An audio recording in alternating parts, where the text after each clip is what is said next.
જય માતાજી. હમણાં આશ્રમે બે બાળકો આવ્યા અને એ બાળકો કોલેજમાં ભણતા હતા અને મને એક પ્રશ્ન પૂછ્યો કે બાપુ ભગવાન હોય? મેં કીધું હોય.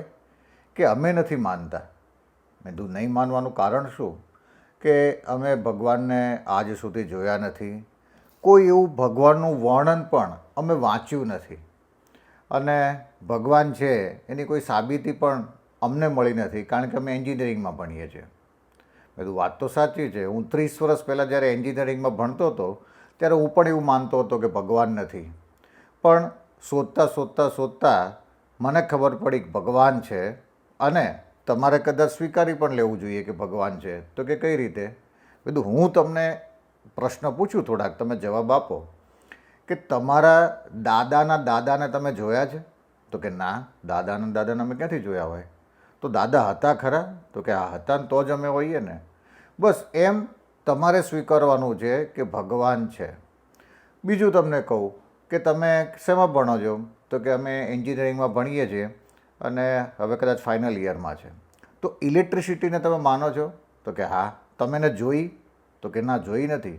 પણ તમે પ્લગમાં આંગળી નાખો ને સ્વિચ ચાલુ કરો તો જે અનુભૂતિ થાય ને એ તમને કહી દે કે તમને કદાચ ભગવાન છે જ અને માનવું પડે, કારણ કે ઇલેક્ટ્રિસિટી જોવાતી નથી પણ અનુભૂતિ થાય.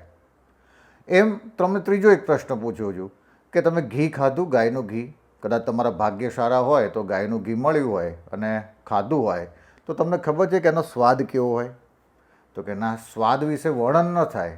બસ આવું જ છે. જેને ભગવાન મળી ગયા એ લોકો ભગવાનનું વર્ણન કરી જ ન શક્યા.